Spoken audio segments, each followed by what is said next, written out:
If you're currently producing music, you probably understand these three stages: the creation phase, the mixing stage, and the mastering stage. Now, each one of these are three different things in three separate jobs.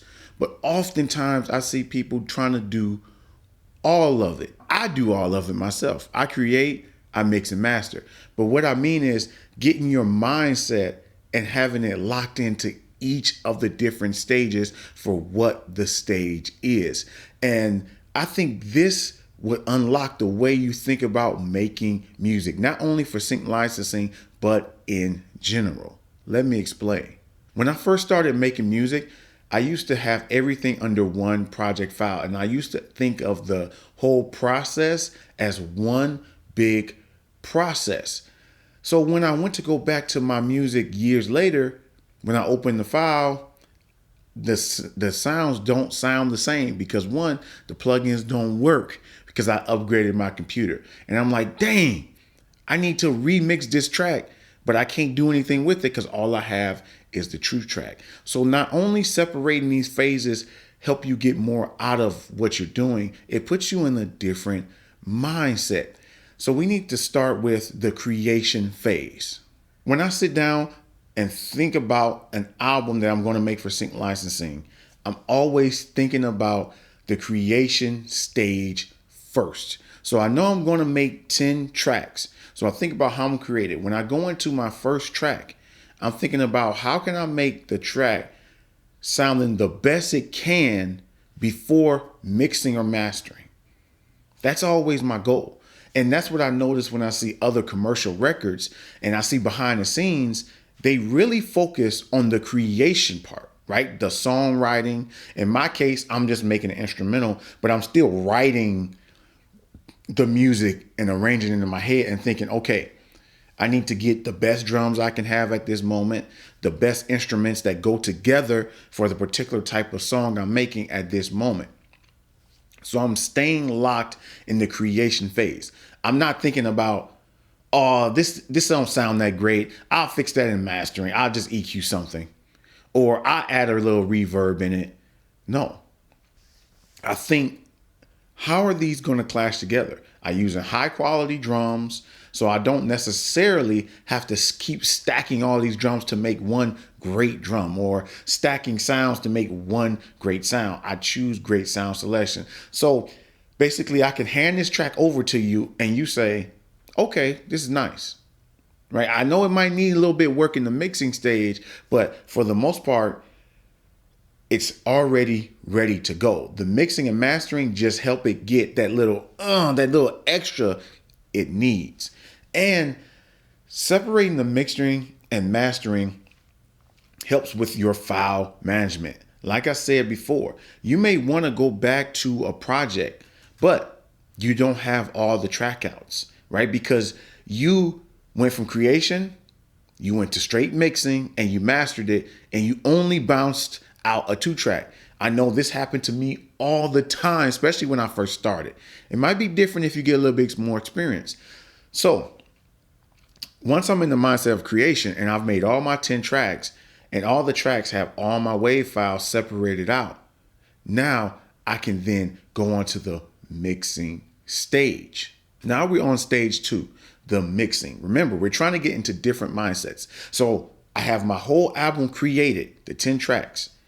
When I start mixing, in my head, there's no going back. The song is the song.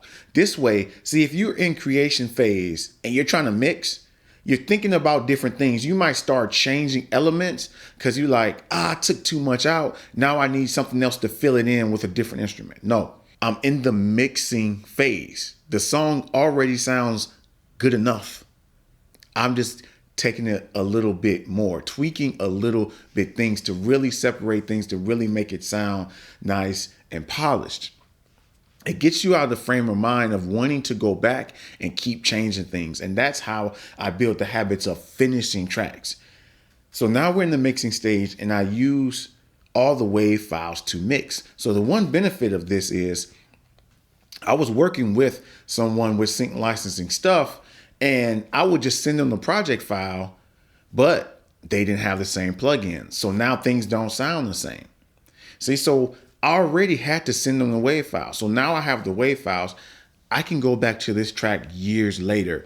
More than likely, every DAW from the future will accept WAV files. I mean, that's a standard in audio that we've come to. It's different for DAWs, different plugins, different things don't work with this system, but with WAV files, they almost always work in any version of a DAW that you use.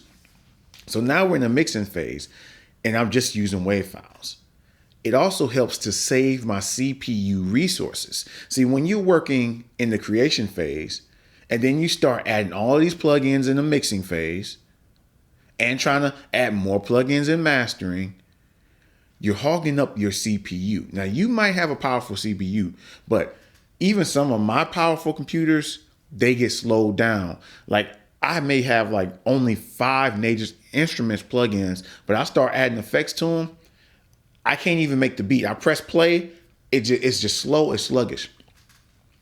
So that's another benefit to looking at it in the mixing phase. I'm working only with my WAV files. And even though I can manipulate WAV files, I just have it in my mind, this is permanent. This is the song at this moment.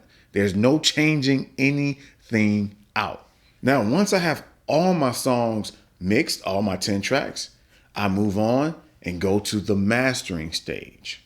Now, in the mastering stage, it's the same thing. I open a brand new project and I'm just looking at the 2-track of my rough mix from the mixing stage. This way I can really focus on mastering and listen to the things that I didn't get from mixing, taking it that last 5 to 10% to get the levels up so it's appropriate for TV shows.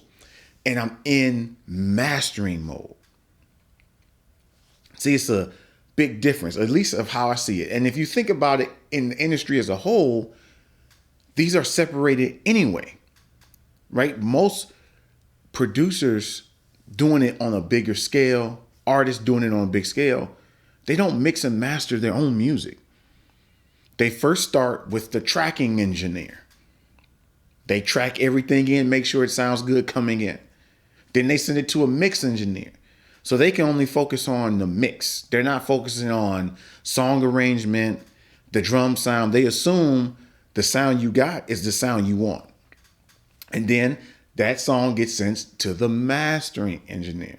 So they can smooth out levels of the whole entire album, get the sonics right across the whole album. They're seeing the big picture. So those are 3 different jobs that we often treat the same. So when I'm looking at my mastering files and my 2 tracks, I'm looking straight at that and I'm thinking about the album as a whole. And I often use my controller because I do like moving my mouse around, but with the controller, I figure I have a good workflow. And I just like the feel sometimes of moving the controllers around to change EQ, compression, and different ratios. It makes me fake believe I'm in a real studio with a console.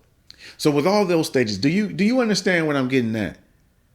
Short story, you want to treat those things as 3 separate stages.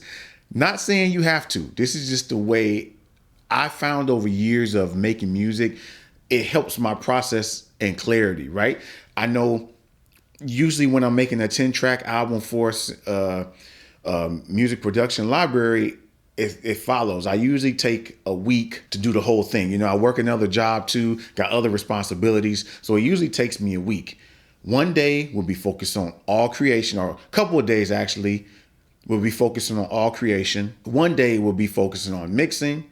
One day we'll be focusing on mastering. It's rare that I do everything all in a couple of days because one thing, I want to reset my mind and reset my ears, right? There's different things I may missed, or I may have been tired when I made the track and my ears are just fatigued and I need that break. So that's why I think it's essential for you to separate the different stages and think and treat them as 3 different jobs, even though that you're still doing all 3 of those jobs. I get it. Someone in our position, we're trying to do sync licensing. You're just a producer.